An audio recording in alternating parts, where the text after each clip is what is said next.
So, hello, I'm Ron Duncan Hart of the Santa Fe Distinguished Lecture Series, and we have an especially important program today with Mr. Mehdi Boudra of the Mimouna Association of Morocco and Dr. Vanessa Paloma Elbaz from the University of Cambridge. The work of the Mimouna Association is to promote the teaching of the Jewish heritage of Morocco, and in fact, we're going to hear about this in much more detail in the talk than I can explain it right now.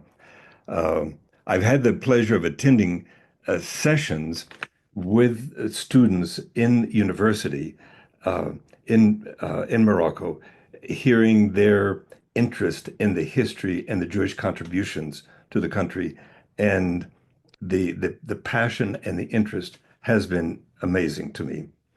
Mr.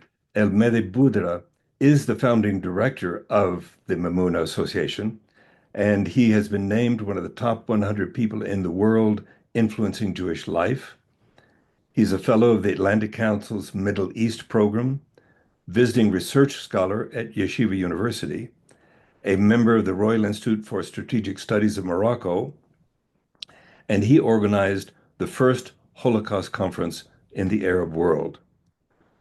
Dr. Vanessa Paloma Elbaz of the University of Cambridge has been called a one-woman roving museum by the New York Times. She's a longtime collaborator with the Mimouna Association and knows its programs well.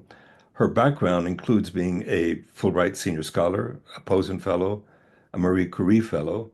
For her research in Morocco and elsewhere, she was given the Florence Amzalag Prize from the American Sephardi Federation, which also is a long-term collaborator with the Mimouna Association.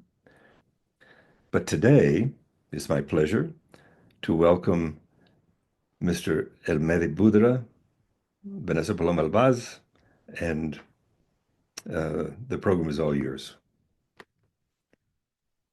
Thank you. Thank you so much for that introduction. And it is my pleasure to be here today with my longtime friend and somebody that I've respect incredibly for the work that he and his team have been really putting together and forth in Morocco with the youth, and also in collaboration with the Moroccan Jewish diaspora and with the general Jewish world.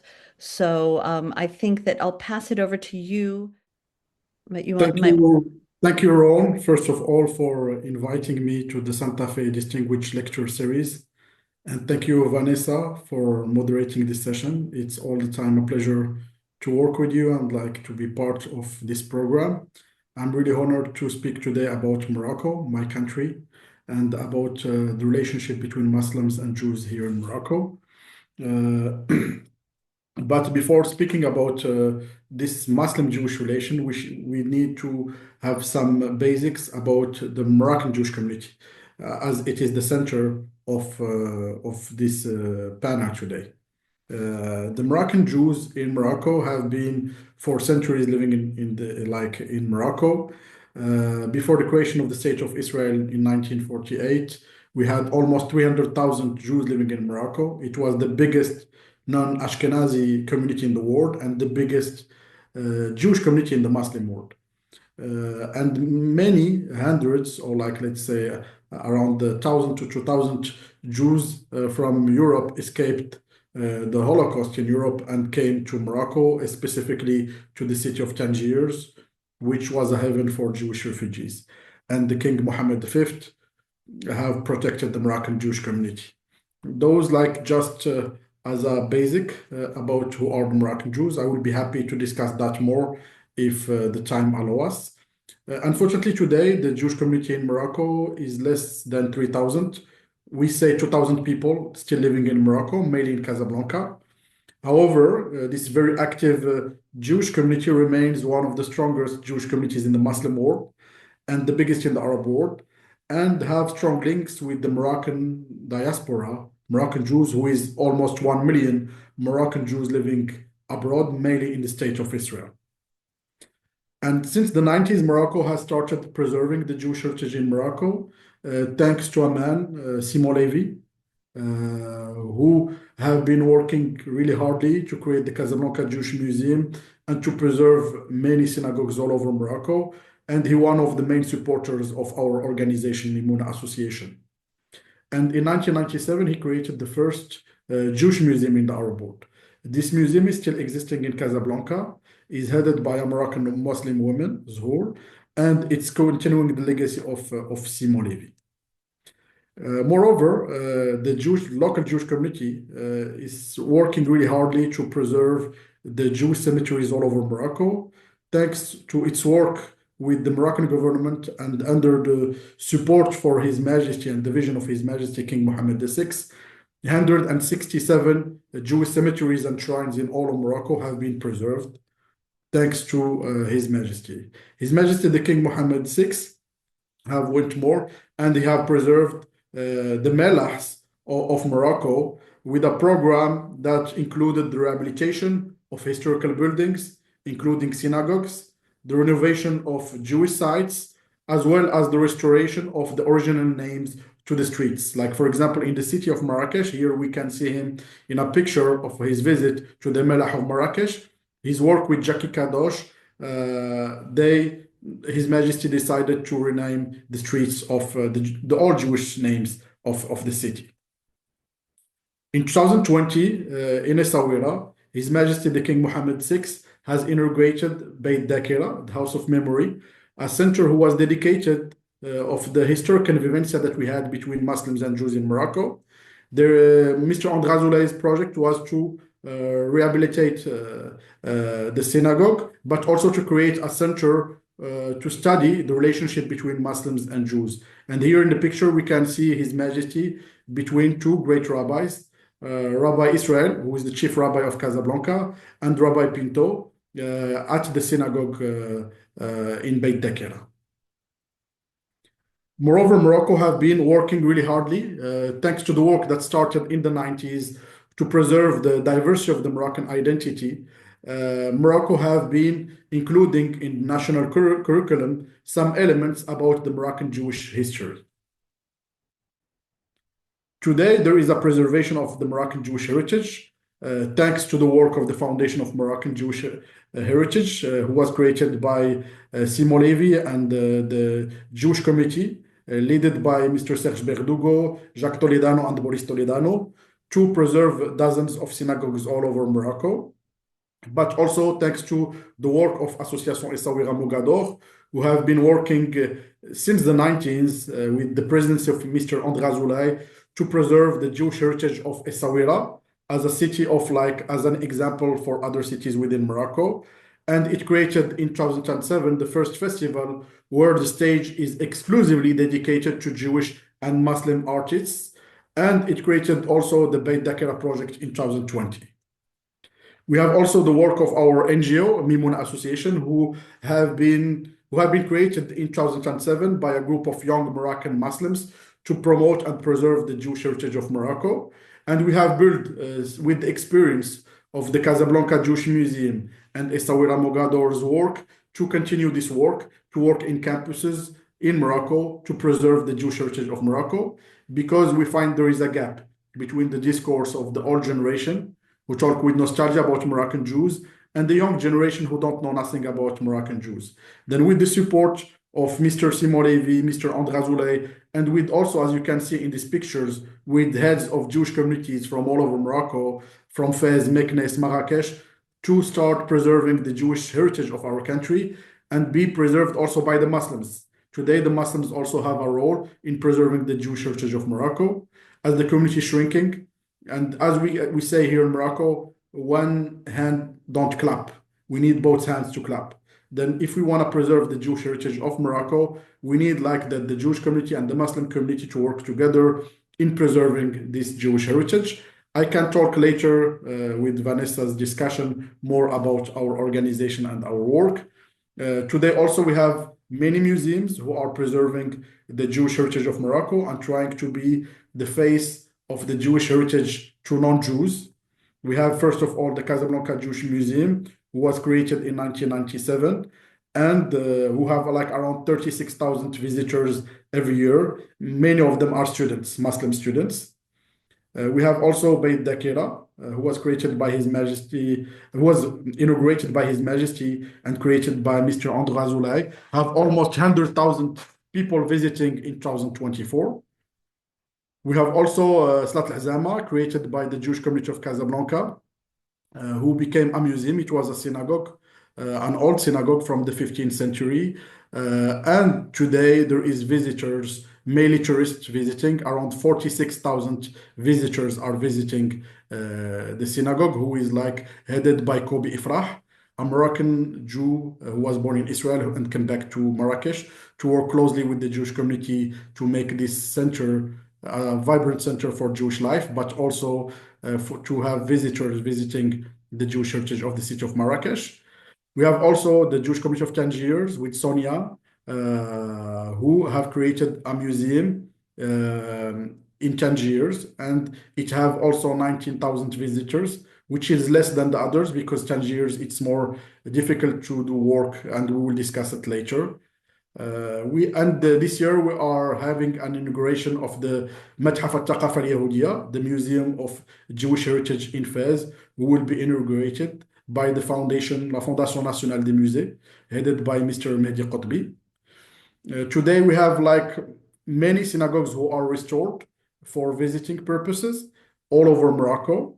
We have at least 5 museums in Morocco, Jewish museum, and 167 Jewish cemeteries and shrines are open for visitors, mainly for Jewish visitors.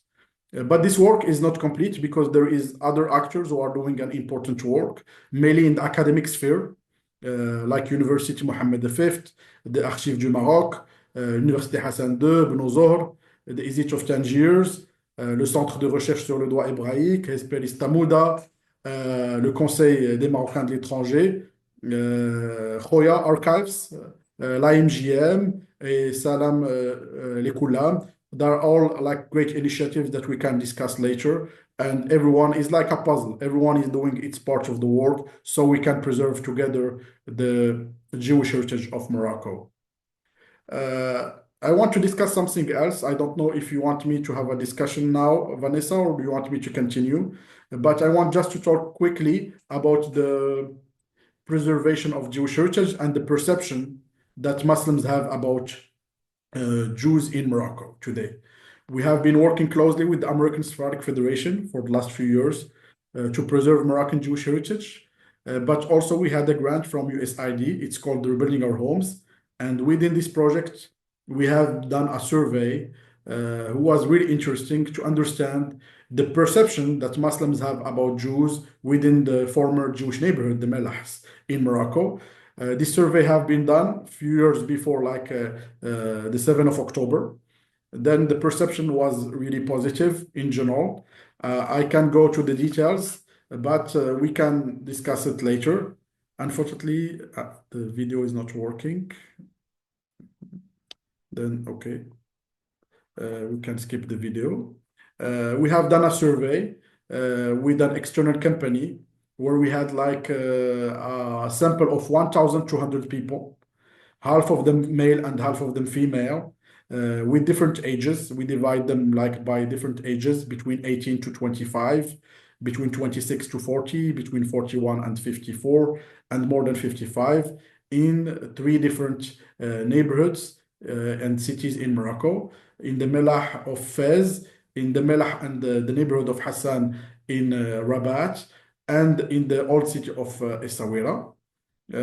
We had like questions about the attitude about Jewish culture. I can go to that more in details if you are interested. But we had also, we wanted to understand if the Jews have a good reputation or not. We're really surprised that we find that 85% of the respondents have a positive perception about Jews for different reasons, but also for the have the 15% who didn't respond for good reputation. 5% they didn't respond, like we didn't have a clear response, and 10.4% will have a negative, which is very good compared to the ADL questionnaire or other perception that we have. I can go to that into the details later, but just wanted to speak about it really quickly so you have an idea about this perception that we have in Morocco. Of course, after the 7th of October, things have been changing and we can understand it. And I would be happy to discuss it later if we have time. Thank you, Vanessa. Great. Thank you so much, Mehdi, for this presentation and introduction, which I think is really crucial for people. Some people that are watching probably have been to Morocco. Some of them might know some things, but I'm imagining that there are many that haven't. So it's great to have that kind of introduction. I think that one of the things that for me is really interesting to understand is how in the years that you have been working on this, how is it that you've seen a movement, if there has been like a change or a shift or some kind of difference between when you were starting as students in 2007 and I'd say maybe, I mean, it would be interesting. I'd say let's talk until before the 7th of October, and then we can talk also after October 7, because of course around the world things have shifted. Then, when we started in 2007 as a student organization, at that time we were like between 18, 19 years old students who wanted to create an or Jewish organization. However, we feel that what we are doing, we are proud to be Muslims by religion. We are ethnically Arab and Amazigh, but we are also Jewish by culture. Then, by preserving the Jewish heritage of Morocco, we are preserving our own heritage here in Morocco. It was not understood at that moment in 2007. Of course, some people understood it, some people who were visionary understood it, mainly from the Jewish community, like Mr. Simon Levy, Mr. Andra Zoulay, and others, the Devico family. There are some people who were understanding that. But many people within our university, they didn't get it. The president, Mr. Rashid Bul Mukhtar, he understood it because he was born in a cosmopolitan city of Tangiers.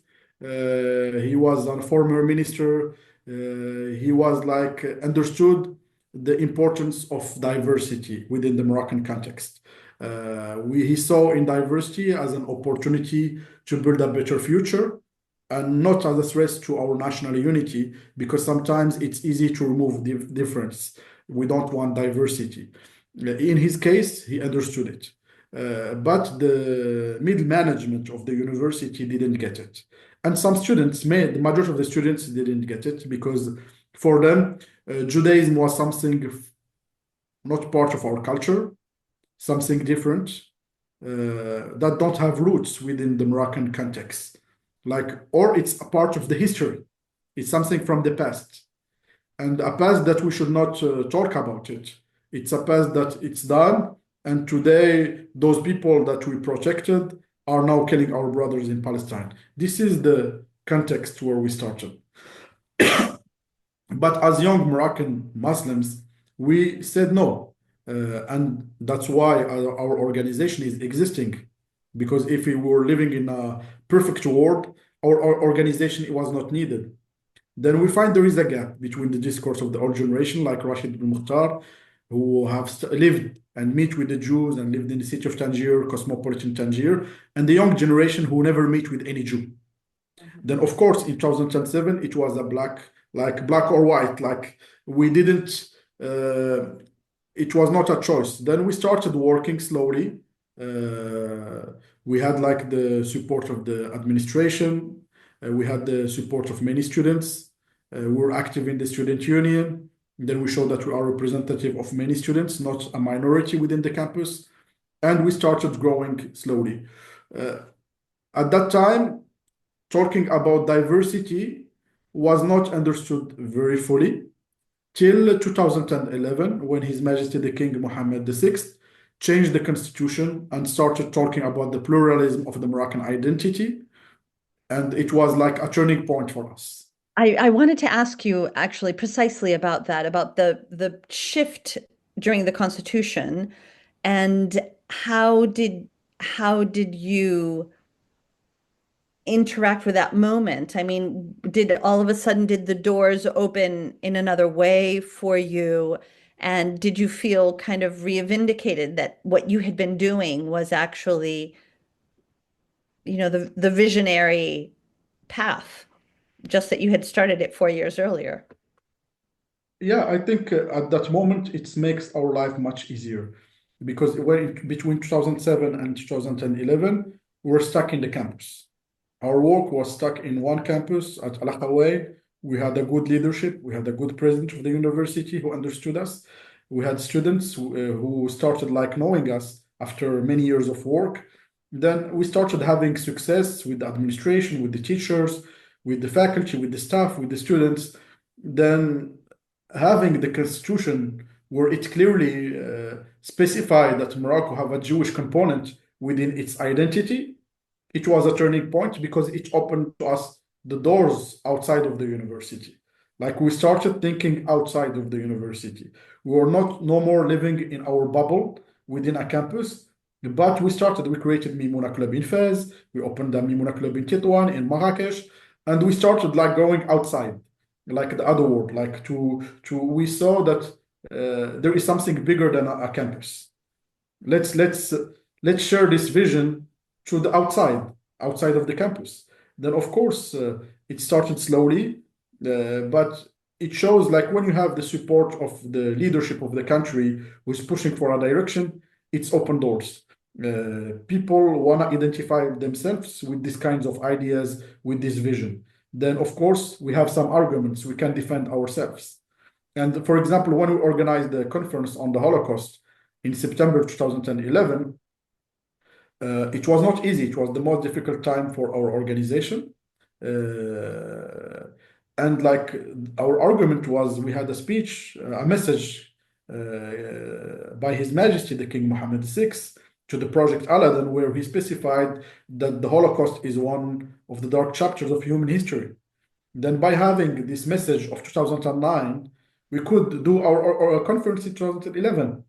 Like if we didn't have this message and this vision and this like clear message, clear vision, I don't think we can do it because the administration will be afraid. We had a new president at that time to the university.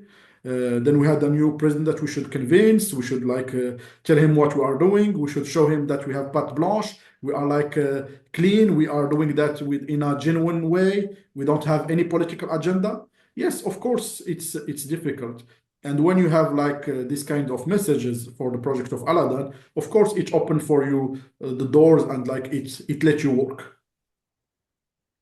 Then after 2011, we had this, we went and we organized in 2014 the Caravan of Moroccan Jewish Heritage, who went from Ifrane, Fez, Casablanca, Tangiers, and we have done also in New York and Essaouira. It was really important for us to go outside of the campus and to continue our work.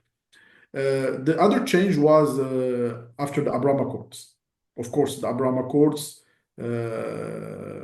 we had now open relation between Morocco and Israel, where 90% of the Moroccan Jewish diaspora is living. Of course, it opens more doors, but in the same times, it became like fashion to work on Moroccan Judaism.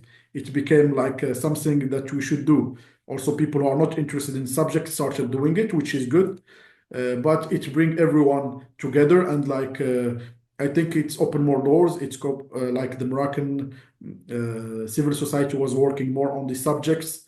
We had more initiatives. We have more conferences. We have more people. We created also people-to-people initiatives with Moroccan Jews living in Israel. Yeah, it was a turning point, which like for me, it was a fake turning point. When I say fake, there is some people who are really interested on the subject, but when you have 7th of October, we return to reality. Then I think the reality, it was 2011 turning point, the Moroccan constitution, something very concrete, something for the Moroccan people, something that was changing the lives of many Moroccan Jews. because at least they were like put in the Moroccan constitution. I think so, this is a real. The Abraham Accords were great, and they opened many initiatives outside of Morocco, but it's also like was somehow in some aspects not real.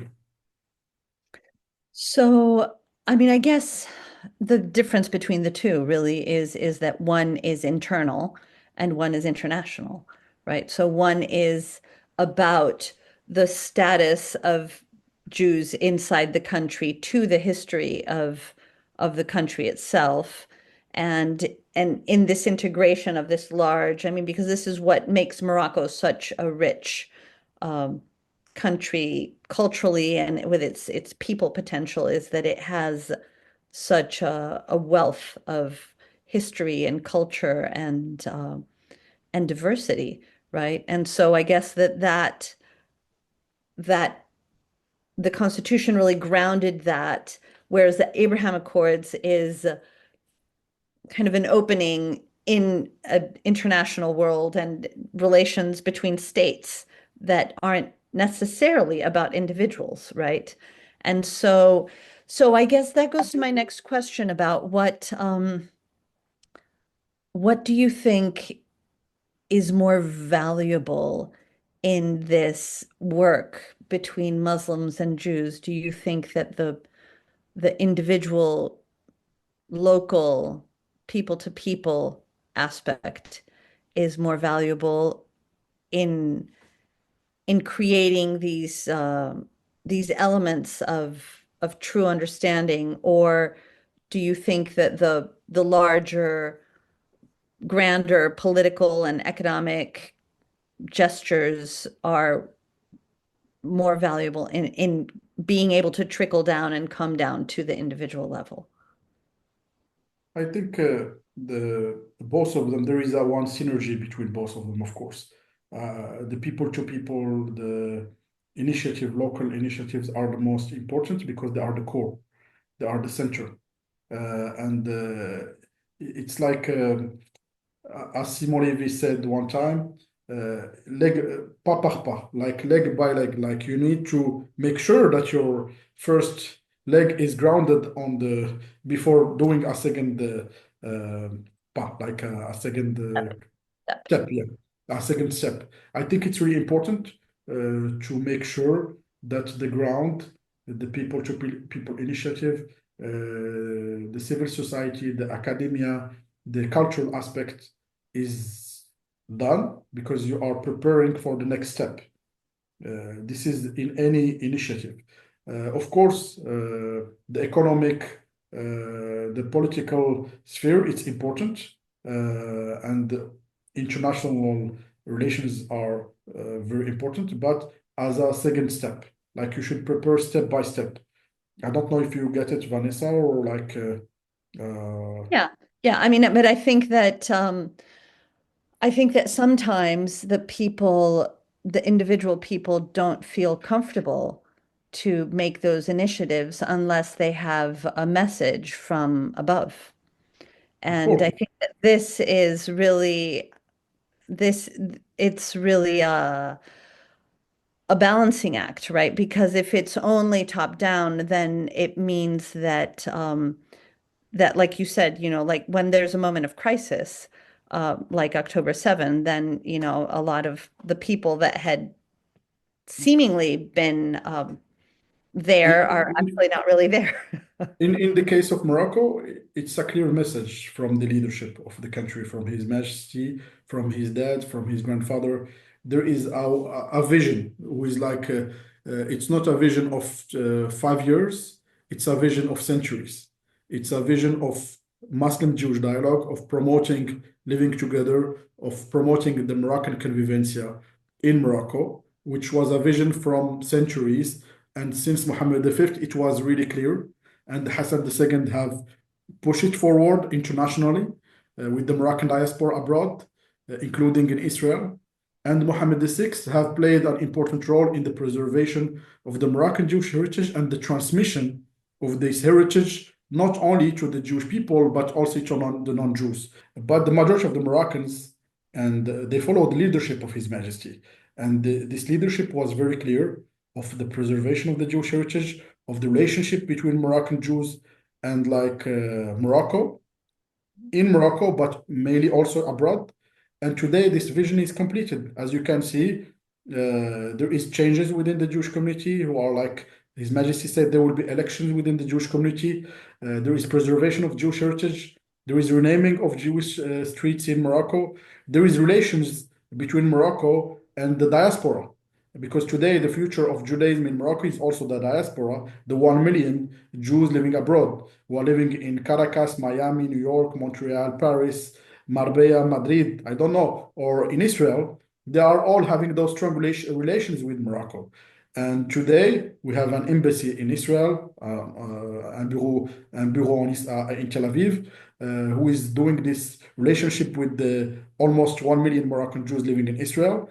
And also in all embassies, the Moroccan ambassadors are meeting with local Jewish communities in Montreal, in Toronto, or in any capital. Then there is a continuation of that. So, But oh, go ahead. Sorry. no, please. No, I think that it's really a good example then of, because that moment in the 60s of Pan-Arabism really kind of shook certain relationships between Jewish communities and the former Muslim countries that they lived in. But Morocco is really the only one in the world that has been able to really maintain this continuity in an unbroken way, despite certain moments of, I'd say, what's the word that I want to use? Like a kind of a rubbing that was maybe certain slight discomforts in the 60s and 70s, right? But I think that there's something then really to learn about this manner of being able to, in a way, ride the wave, you could say, right? To maintain a continuity, and that these moments of shifting on for both sides, right? On the side of the Jewish community and on the side of the Muslim community in Morocco, that the connections are so strong that now on the other side of it, we can see actually how what a strong root it is, and how it can actually become an example for the rest of the Muslim world. Yeah, and mainly after the 7th of October, I think we're living in a changing world. Things have been changed, have been more clear also, because it shows you how rising anti-Semitism is all over the world. And there is like some real anti-Semitism. It's not something of the past. It's not something from the Holocaust, but we are living in a time where are like dark times where we want to have some lights. And here in Morocco, of course, we have the light and we are fighting to keep this light. In life, nothing is granted. And if we don't fight for what we believe, no one will do it for ourselves. Then in these moments, we should be grateful for what we have and we should fight for it. We should fight for it because it's not granted. Nothing is granted in life. And that's why our role as an NGO in Morocco is really important, because we are trying to keep this light. We want to try to keep it. We want to try to keep who is Morocco in these difficult times. We want to keep our own identity. We want to keep the diversity of our country. We want to keep hope. And hope is really important because this is what will let us live. And this is what we are doing. And thanks God, times will change. They will be better. But we should learn from the past too. Yeah, I think that that the moment that we're going through now can take information from the moment in the 60s that we were talking about, from that Pan-Arabist moment. And then that actually, that being able to, like I said earlier, quote unquote, ride the wave and get to the other side means that then the bonds that have been there can be stronger, and that and that there's a real resilience that is fomented. So, and I think that actually that the Moroccan way is a real example of this for the world because it's a way with a real vision and with the idea of the dignity of all the people involved. That's really crucial. But also something really important. I think the role of the local Jewish community in Morocco is really important. It's true that it's only 2,000 people are still living here in Morocco, but those 2,000 people, they have strong voice and strong presence, like it's 200,000, which is like really great, I think. Of course, they are mainly from old age, but they are still here. They are still fighting. They are still being the ambassador of Judaism with like millions of Muslims, which is really important. It's not easy to be a Jew in the Muslim world in general, but those Jews they are taking care of preserving the heritage of thousands of years of Moroccan Jewish heritage in Morocco, but also to be the ambassador of Judaism. And I think this is really important because the majority of those people, their sons are living in Paris, in Montreal, or in Tel Aviv, and they are here. And they are keeping this more than 2,000 years of Moroccan Judaism in this land. And we are really lucky to have them here. And as friends of the Jewish people, we should support them. We should be here, be there for them. Also, in times where it's difficult. There is good times like the Abraham Accords times, and there is the times of the seven after the 7th of October where the Jewish community needs support, needs like people to come to see them, visitors, Muslim compatriots, and family to come back to see their families and like be near to them. Today, the Moroccan government is really clear. Just a few days ago, the Princess Lala Hasna, who is heading the committee for the Theatre of Rabat, created a committee. And within the committee, I think there is 5 people, 2 are Jews. Within the committee, it shows you have Gad El Maleh and you have Mr. Zawi, who are both from the Moroccan diaspora, and they are part of the committee of the biggest theater in Morocco. And it's headed by the sister of the king. I think those are strong messages.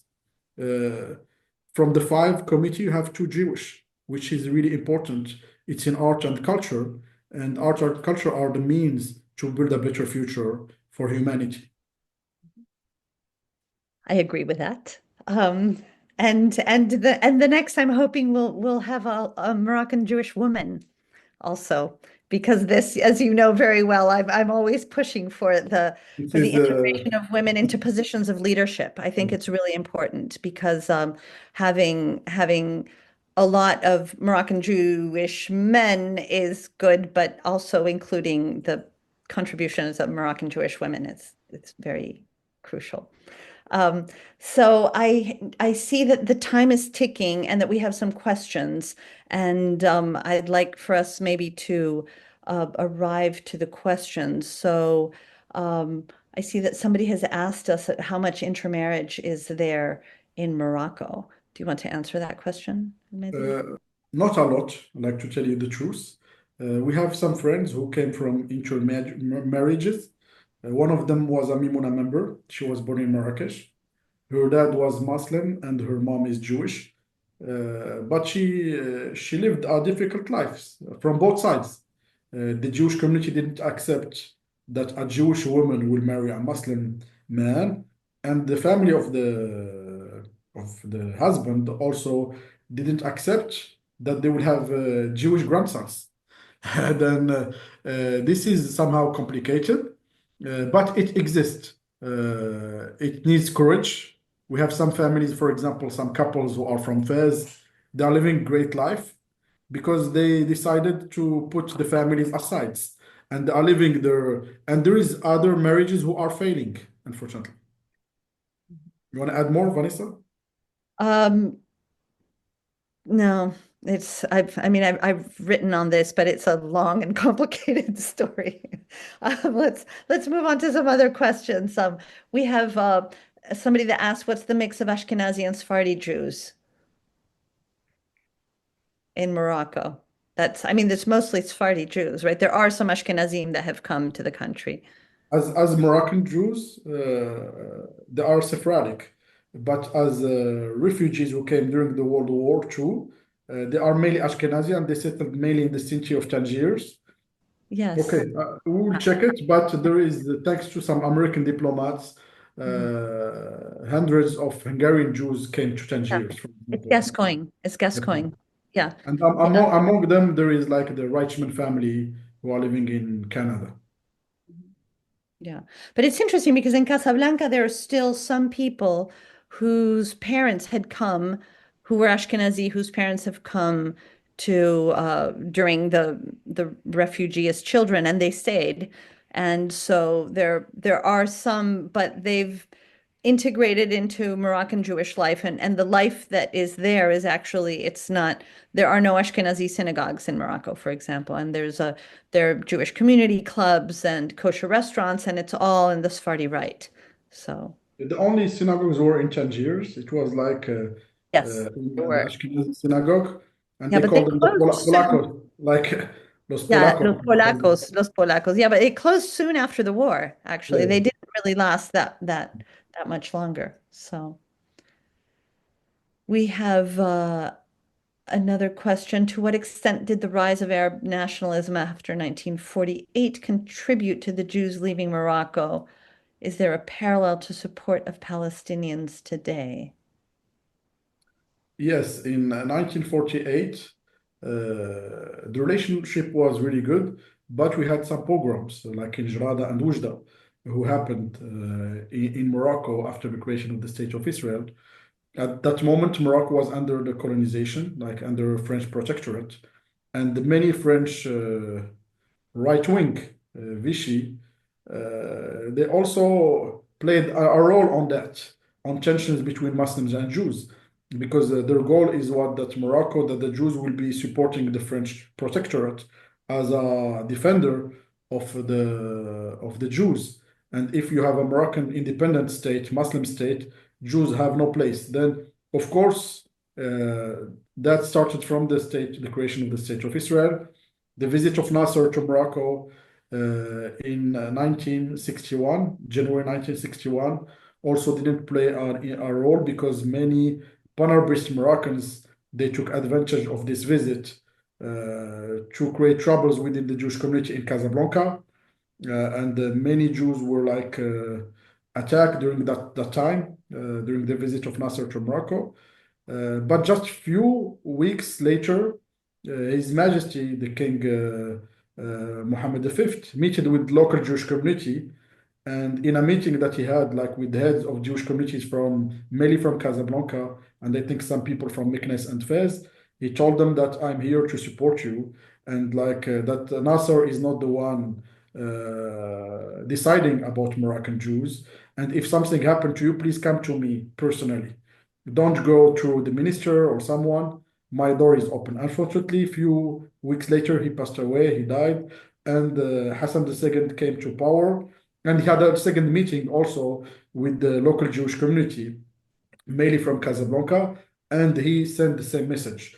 Then, of course, in the 60s, we have pan-Arabism within the Istiklal Party, within some political beliefs who had like some animosity toward the Jews, and they were pushing the Moroccan Jews to cut the relations with Israel completely. That you are Moroccan, you don't have any relation with Israel, you should not communicate with Israel, you should not help Zionist movement in Morocco. And the Pan-Arabist movement took like in Morocco had strong feats in the 60s in Morocco. Today there is no more Pan-Arabism. There is like a radical left or Islamist movements or BDS Morocco trying to criticize the Jewish community for any involvement with Israel. And yeah, we can develop more if you are interested. You want to add something, Vanessa? Um, yeah, I mean, I think that it's also interesting. It's important, I think, for people to understand that just as in the Jewish world, there have been movements in the political leanings of a variety of groups. In the Muslim world, there is also atomization of thought and kind of the movement between different strands that are trying to get power, right? And so because of that, there are these shifts that and that often, I mean, I think that one of the things that's really interesting and that you talked about earlier regarding the French, and that has happened also, like we know that, for example, the Rifi tribes in the north would, when they wanted to come in and attack the monarchy, they would attack the Jews, right? And often, so there's the Jews have often been a symbol of attachment to the monarchy, and and and a point that the monarchy has been very committed to protecting and integrating into the country. And so anybody that's against the monarchy has tried to push that door first. And so it's an interesting and difficult position, but it means that there's a real connection of the Jewish community to the general stability of the country, I think. And that's what's really interesting internally, but also in its international phase. So I think I'm wondering if we should continue answering questions, or if I know that our time is. Sure. Yes, more. So what about this one about Aviad Moreno's book? We were recently with Aviad in Essaouira last summer, about this time. It was June, right? June of last year. It was June. Yeah, so it says he recently published a book on the Sephardi Jews of northern Morocco and Spanish cities, where there's much integration between those Jews and the mainland, or yeah, This is that's your specialty, Vanessa, but yeah. we can learn Basically, from you. everybody says that there's no integration, but there's a lot more integration. The truth is that people migrate internally and move and marry each other. And that when you have rules that say, or when you have the idea, or that people that say, oh, these people are separate from us, we have to not integrate so much, it means that people are integrating. So it's a lot more. We find, for example, we can find books of Judeo-Arabic prayers in libraries in the north. So we know that people were multilingual, and we find traces of songs in Judeo-Spanish in the very, very south. So we know that people were moving, language was moving, traditions were moving, and there's seepage. And actually, Simon Levy's work shows that a lot also. He showed it through philology, through linguistics, how the Judeo-Arabic of the Jews in different parts of Morocco can trace the migratory patterns because of the level of integration of certain words. So yes, they were a lot more integrated.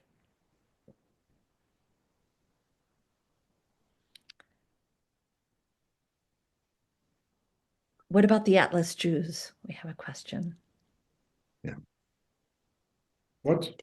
What about the Atlas Jews? Yeah, as Jews were living all over Morocco, as you can see in the map that I showed of Morocco.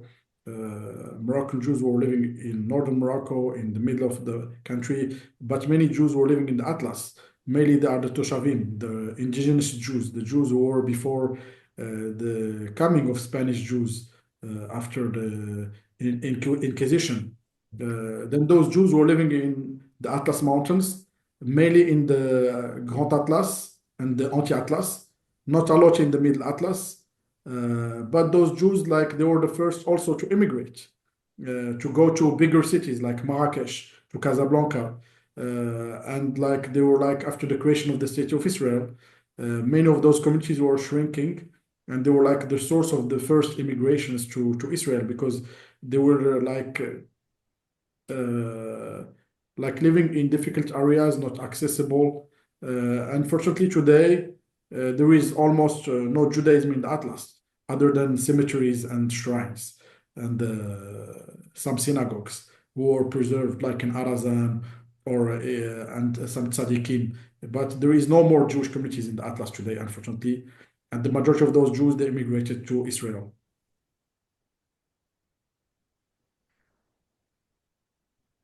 Yeah, it's interesting. I just wanted to mention that today, this weekend was, of course, Lag BaOmer, right? Was the Hidula, the big pilgrimage that happens once a year.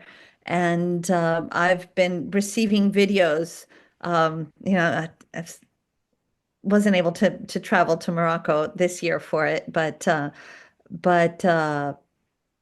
even today, there was a huge gathering just outside of Casablanca with the support of the Moroccan government, of course, and the police, and there were bands and people there. And so I think that it's this kind of integration of Jewish life into the celebratory aspect of Moroccan life and culture that is really commendable and actually very visible um, to the country at large. And that's something that I don't think that one sees in many other countries in the world.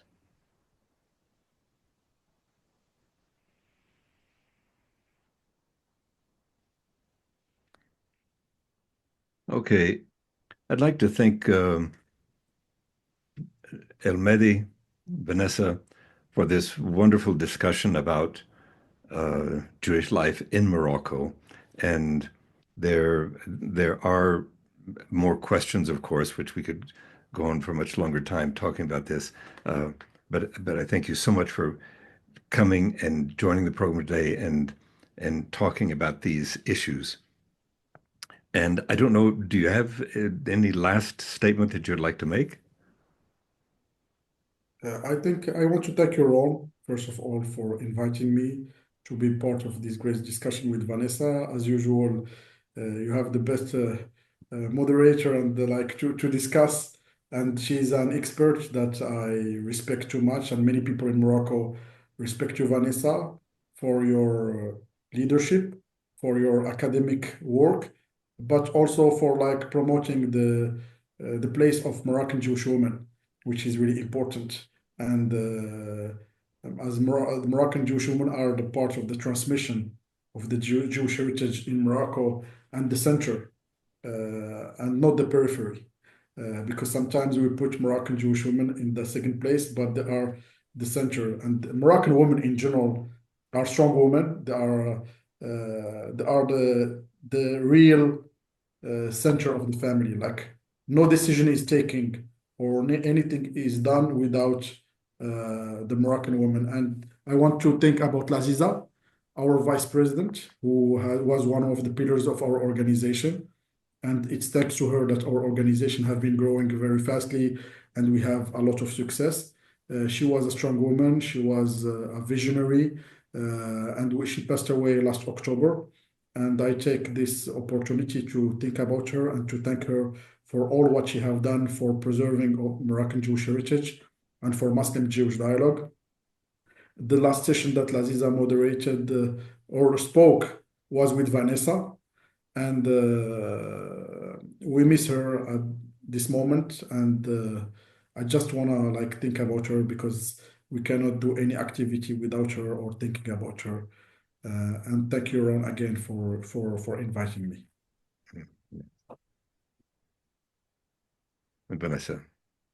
Yeah, I'm so glad that you ended with the memory of Laziza, who was an incredible speaker, brilliant woman, and yeah, that vision, that visionary and real verve for her beliefs and thoughts, and that that we may all have that, and that her inspiration shall hopefully continue helping us drive this important work together. And I also want to thank you, Mehdi, for your commitment and tenacity and vision and support and real uh,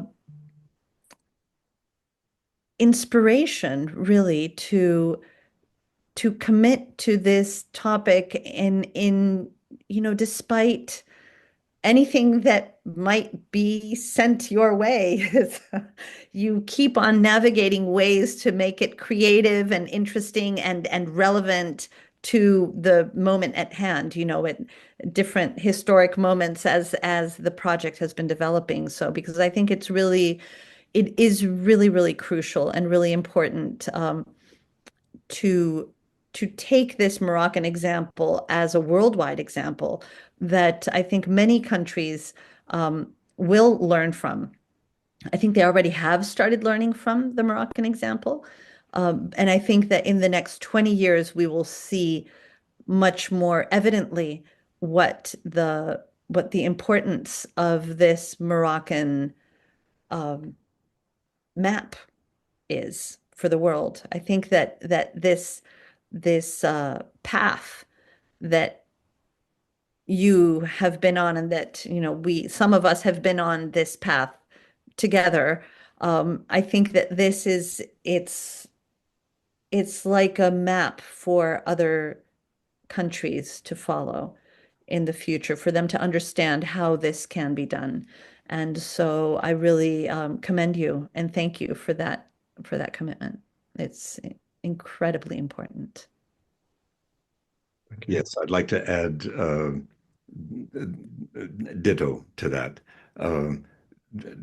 Thank you for showing the way in terms of Jewish-Muslim dialogue and understanding, which is a key part of what we need to be developing as our history moves forward. Thank you for being a leader and showing the way on Jewish-Muslim dialogue. Thank you so much for being here today. Thank the two of you for being here. Be well, and look forward to talking with you again. Likewise, thank you so much. All right. Good Goodbye. night.